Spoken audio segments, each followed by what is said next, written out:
saute pan with just a little bit of olive oil. So these are our aromatic vegetables. All right, there they are. Now we want to start by adding some olive oil again to our soup pot. We're going to do this right in a nice soup pot. So I'd say a couple tablespoons of the olive oil goes in. And we're going to scoop all this up into our bowl and add that to our pot, just to get those soft, as I say. This is really delicious soup. So in they go, and we want to just mix that around a little bit. And then, of course, I'm always telling you that you need to season as you go along when you're cooking. Part of good cooking is tasting as you go along. So we're going to add a little salt now to this, and then later on, when we taste it, we'll add more if we need it. So I'm trying to undersalt things. I'm not a big salter. So we want that to get going. So while that is going, we want to juice up a lemon. So here is a lemon. Don't use lemon in a can, please. You want fresh flavor here. So here's our lemon juice.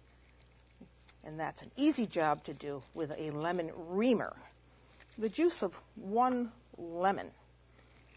And we're just going to set that aside until we need it. So we'll leave that here and get rid of that. Okay, now the swordfish. So isn't that beautiful? And when you go to the fish store, you want to make sure you're buying really fresh fish. And one of the telltale ways to do that is to, first of all, get to know your fishmonger.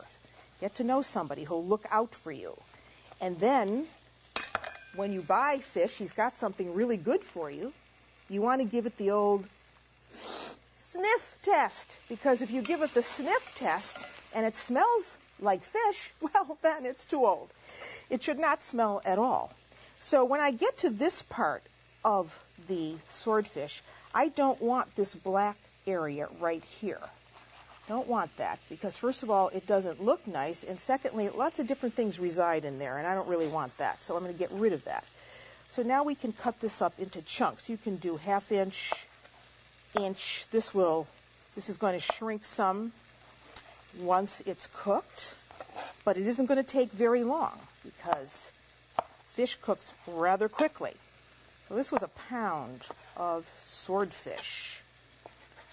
Okay. Here are our last two pieces. And now what we want to do is add some hot red pepper to our mixture here. So we're going to add some hot red pepper flakes. You can add as much as you want, or if you don't want to add it all, you don't have to. Hot red pepper goes in, and mix that around. And now we are going to add the swordfish. I'm going to take all of that right back onto this plate and get that right in here. Turn the heat up a little bit. Get that heat up. In goes the swordfish. Okay? All of it. And we want to have this turn opaque. It should be white looking the next time we see it. So I'm going to give it now a little bit of this lemon juice. Take those seeds out first, because we don't want that. Give it the juice. That's going to bump up the flavor. And cover the pot now. And maybe 3 minutes from now, this will be ready for the rest of the ingredients. See what I mean? The fish has now turned white. That's good, but it's not done just yet. So now we want to add some liquid to this. Let me turn this down now. I let most of that lemon juice evaporate off. So now we're going to add 1.5 cups of milk.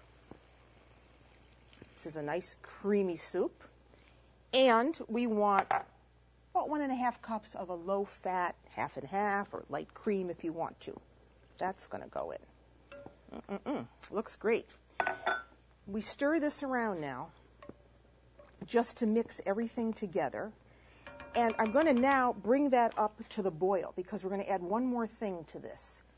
We're going to add, well, two more things actually. I want to put in some parsley. Forgot about that. So here goes some flat leaf Italian. which gives that a nice color. Beautiful. Always use fresh herbs. And we're going to add some fresh spinach.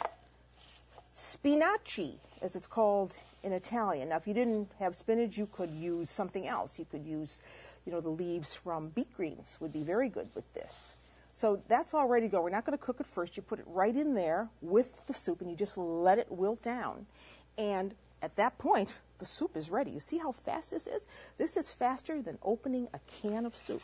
So I'm going to put that right on the top of the soup, just like that. And we're going to cover this. We don't want to cook that first because then we'd be destroying most of the vitamins. And besides, spinach is basically water anyway, so why would we do that? So that's how you make a wonderful swordfish soup. And we made the potato and the carrot soup for you. But now, let me give you my tip of the day. And my tip of the day has to do with cheese, formaggio.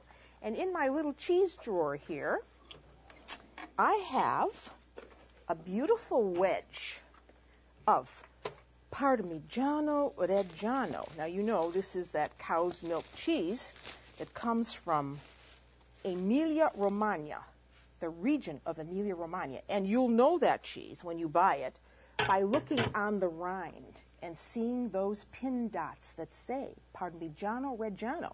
The words represent two of the provinces where this cheese can be made, Parma and Reggio, two of the provinces.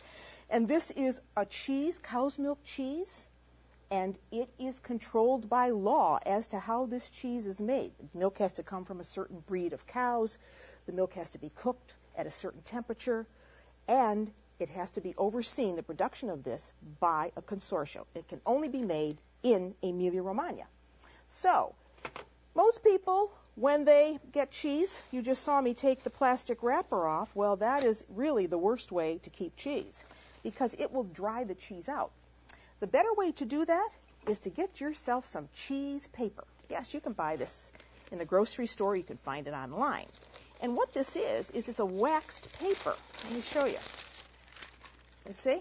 It's waxed on that side.